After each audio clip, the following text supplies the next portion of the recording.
Situated in the heart of Aztec on North Main Avenue is the Aztec Museum and Pioneer Village, just under 3 hours northwest of Albuquerque on US 550 North. This museum and the 12 buildings comprising the Pioneer Village provide a unique glimpse into life in the San Juan Basin during the early 20th century. Being able to step inside the buildings and examine the historical items housed in each one feels like walking back in time to the Aztec of yesteryear.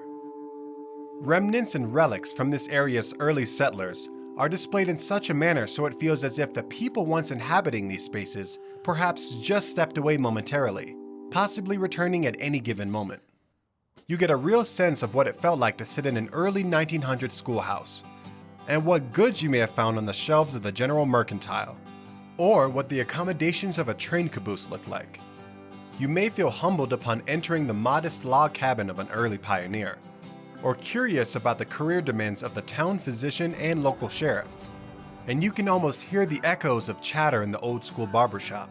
For here, history is alive and well, and you'd be hard-pressed to find a better presentation of life in the early days of the American West.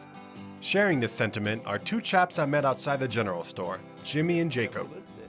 So Jimmy, can you briefly describe this treasure you have here? Well, Aztec was actually founded in 1890. We are trying to get as many of the buildings and exhibits as we can that represent that turn of the 20th century period. All of the buildings were either built on site as replicas of existing buildings, or in some cases, such as the blacksmith shop there, they were actually disassembled, moved in here, reassembled by a very dedicated group of volunteers. Example is our little chapel that came from Cedar Hill.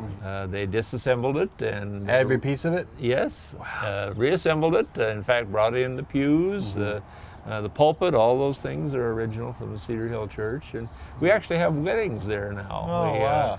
That's a lot of commitment, man. I'll tell you. It's like taking apart Lego pieces and putting it back together. Yeah, make sure you have every little piece. With old wood that might be half rotted. Yeah, that's true. That's amazing. So how is this kind of reflective of what life was like then? So Aztec started out primarily as an agricultural community. Of course, the Animas River flows right through Aztec, and that provided water for irrigation.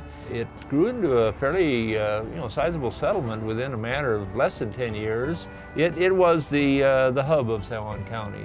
Jacob, you have been here, or your family has been here for how many generations? I'm a fifth generation. Fifth generation. There's not many people that can say that they know where their great, grandparents came from. Right. Yeah, we're here. We settled here in 1906. We're cattle and ranching, and we still do that to this day. Right. So has there been a lot of heirlooms and relics from that time that you've seen? That's why I like the museum so much. It just kind of puts me back into the past, to how it used to be. Right. And that's the gift that this has to offer. Do not miss the hand-carved wooden cyclorama of the Pecos West. Nearly 18 feet in diameter with wonderful music and narration, this item is a gem like no other I have seen. Look for the mock nuclear fracking device from the Gas Buggy project in the oil and gas exhibit. And if you get hungry, grab a bite at Atomic Espresso and Bistro across the street.